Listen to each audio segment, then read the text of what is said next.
DJ and PK, we're joined now by Jason Buck, former BYU star and Super Bowl champion. Jason, good morning.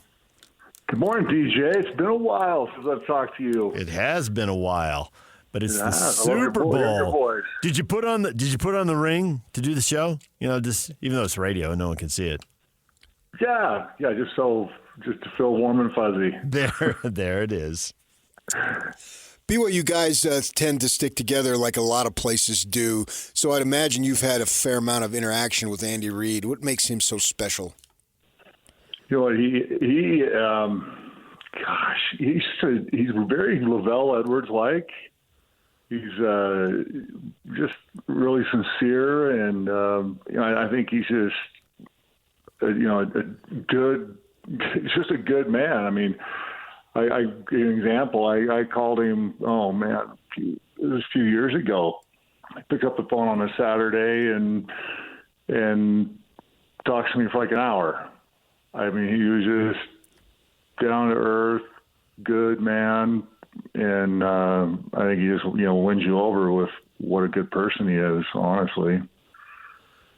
The Chiefs do so many things right. There's a reason they've won on these games. It's not a fluke. But I find it odd that a former offensive lineman and an offensive mind like Andy Reid would have problems along the O-line. And when they lost to Tampa Bay, they had major problems. But those were driven by injuries. They had two big injuries in the playoffs, and it was too late to do anything. They really struggled at left tackle all year long. And when Brady had problems with the New York Giants in the Super Bowl, a lot was said it was the Giants' four-man pass rush. They could drop seven and still pressure the quarterback. Can the Eagles do that against the Chiefs' offensive line that, hasn't been awesome? You hit it just perfectly there, DJ, because if you can have a great four-man rush and drop seven, you've got it. And you don't have to gamble and bring pressure all the time. And, it's just great football right there. You can't control the injuries, though. I mean, I've been on some great teams that you get injury-ridden and guys banged up. And sometimes you have some people step up and just do a fantastic job, and save your butt. But it wouldn't be Andy's fault, the injuries. But you get that four-man rush, dude. They'll have it. If they can pull that off, it's like remember Denver when they won that a few years ago. They had a beautiful four-man rush and weren't bringing the pressure. That definitely will be a key to the game. What do you think makes a good coach at the NFL level, and has that changed from the time that you played, or is it still the same in terms of the characteristics that you need? No, I think it's the same. The NFL is definitely a different animal, totally different than college ball, and you got to have that gift to control the players, and a lot of it comes from the kind of players you bring on your team, right? Like Joe Gibbs just had no patience for bad guys, and he'd cut them in a heartbeat. And he had control, but he still had respect of the guys. So he didn't play favor. He didn't favor anybody. He didn't spoil anybody. He was a disciplinarian, but everybody knew he loved them too at the same time. And then he'd die for him. I think Andy's got that gift. So you say all of that, and you prefaced it with the college and pro are different games. What'd you think when you heard the Bill Belichick news? North Carolina. Is it going to work? Right? Is it going to come close to working? Some people have been able to do it. I think it's a little easier to come down from the NFL to college, in my opinion, versus college up to the NFL. But I'm going to be real curious to see if that one's going to work, right? But I think he has more of a chance than a college guy coming up to the NFL. If they're not ready, when they come up from a college game to the NFL, I think they just get swallowed up. You're managing a different group, and I think Andy absolutely has found that gift where these guys will just die for Andy Reid, right? And then he has a locker room that has his back as well, and the leadership in there. I mean, everything's just running for him, and those are these great coaches. You know, like Sam Weiss was just not that guy like when I played for him, but Joe Gibbs was that guy. So there's a huge difference in the coaches. But I don't know if Belichick – I'm going to be really curious to see if Belichick can pull that off in college. Last year we had Kelsey during the game basically bump into, on purpose, run into Andy, and it caught him off guard for a second, but he didn't make a big deal about it. And, you know, you talk about, having control, having discipline, but yet it worked, and they won the game, and that's really all that matters. That's sort of summed up Andy as far as him being able to be in control. And you've been around all these guys. It probably didn't surprise you that he did that, but would you have been surprised in that situation if another coach would have gone after the player for getting in his face like that? Football is so hot, right? And one of the great things about it is you can get in a total throwdown in practice with one of your best friends, and I mean literally throwdown, bloody fight, swearing, everything, and then go have lunch together afterwards. And coaches do the same thing. I mean, even on LaVell's staff, you'd hear the stories of the coaches just screaming each other down in a meeting late at night, and then they're all friends the next day. So, Andy, I was really surprised on that, you know, on the game with Kelsey, because I thought, oh my gosh, if that was Gibbs, I swear he would have cut you right on the spot. I mean, Andy's patient. He's so LaVell-like. I mean, it's just shocking that he just took it right in the heat of the game, and I'm sure left it right there.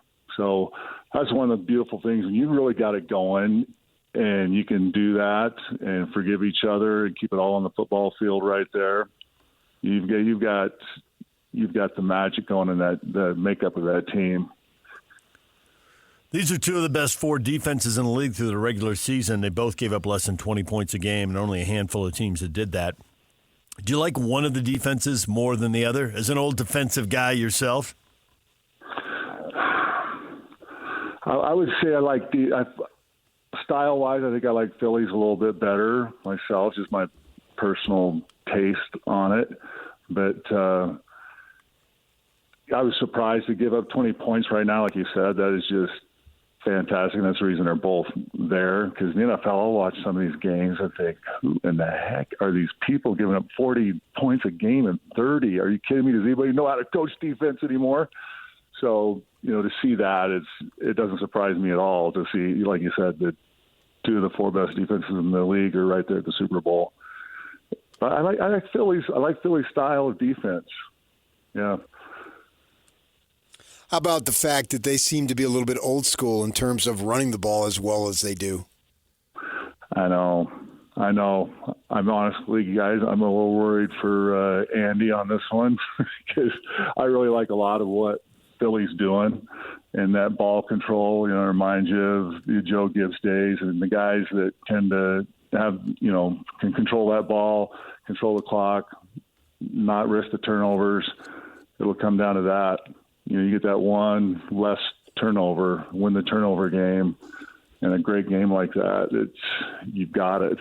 So I really like that old school part of Philly. But, man, I mean, look what Mahomes does and what Andy Reid has done is fantastic. But Philly's this is a scary game.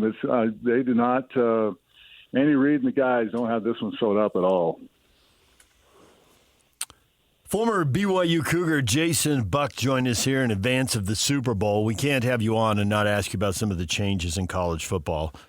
When you watch name, image, and likeness and all the transfers, do you embrace the 21st century, or are you old man shakes fist at crowd and pines for the clouds and pines for the good old days? A little of both. I am blown away by college ball right now. I mean, and that whole thing. It's like I came home with $300 a month. My wife had a job at Albertsons. We didn't have furniture. We sat down on the carpet and had our plates in our laps and ate dinner together. I mean, it was just these guys making all this money and have at such a young age just blows my mind. And have the flexibility to go from team to team. I just don't know how you hold on to it. I was talking to Norm Chow a few years ago, and I was talking to him about, coaching in college ball. He goes, man, Jace, you do not want to do this anymore. The game has changed so much, and they're different kids, and it's just not the way it was. I was like, because they're spoiled, and they want to start now, and it is a whole different thing to manage the game. I don't even recognize it.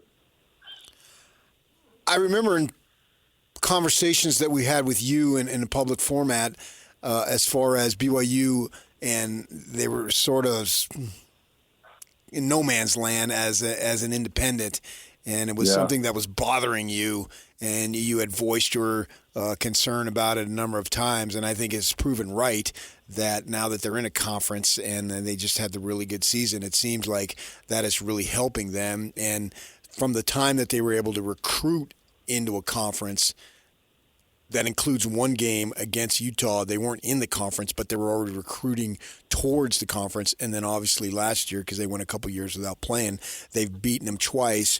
So your assessment of BYU in terms of where they were 10 years ago versus today, I would think as an alum and the program means something to you, you feel it's a much better spot now.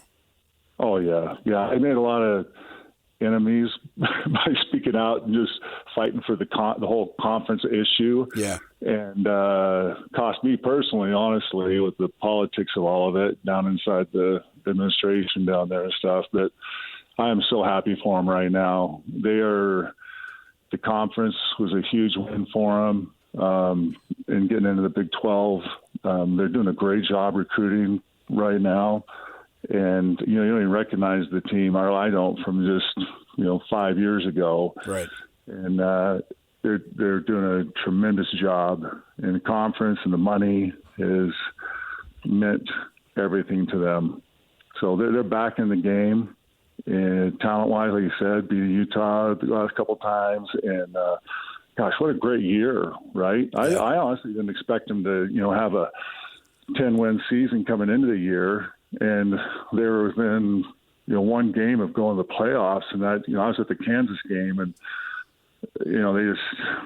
they flopped on that one, unfortunately, and let that one get away from them, because they win the Kansas, and they're in the playoffs with a fantastic year. So the way they did it with Jay Hill down there on defense and the recruiting, I just expect them to continue to win and do what they're doing right now. Weirdest, most fluky, most regrettable turnover that you saw in your career? Stack it up against the punt that went off the helmet against Kansas, because that was a weird turnover. Oh, that was a weird turnover. And then a horrible play on that game that was just terrible was that interception in the end zone right before half when he threw that ball on a little rope, instead of throwing the fade into the corner of the end zone where it's automatic, it's either catch it or you're in incompletion, right? And that guy threw that on a rope like he was in a 7th grade junior high game. I would have killed my quarterback. I was like, no! And that was the whole game right there. So turnover games will get you, and no matter how great your team is, I'm telling you, our 85 team was arguably the greatest team in the history of BYU. And they had some great teams, not to take away from anybody else.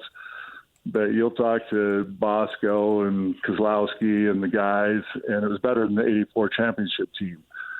But what happened to us? We go out and play UCLA. They cross our 50-yard line like once on our defense the entire game. And we lose by 3 points because we have 5 interceptions in the game that we throw, right? They say we lose to Ohio State 10-7, but we fumbled twice going into the end zone and throw 3 other interceptions. One of them scores Ohio State's only touchdown in the game. Turnovers will get you, man, no matter how great your team is. So you pull it together for those great special championship teams, and then the heartbreaking ones just keep you from going to the playoffs like, this year. Jason, we appreciate the time. Good to talk Super Bowl with you. And, don't move away to Chicago, and you'll see a lot of people more often. Hey, I'm back now. I know, yeah. You knew that, right? I did. My Chicago family moved to Corner Canyon. So I've got another boy coming into Corner Canyon playing freshman this year for him, a quarterback, if you can believe it. But he's a great one. So you'll see me in Utah 24/7 now. Thanks, Jason. We appreciate it. All right. Thanks, guys. Jason Buck, former BYU star and Super Bowl champ. Tim Lacombe, jazz analyst for SEG Media, joins us at 9 o'clock. It's a Win Tickets Wednesday. We'll give away concert tickets in the next half hour. Stick around. DJ and PK. It's 97.5 The Zone.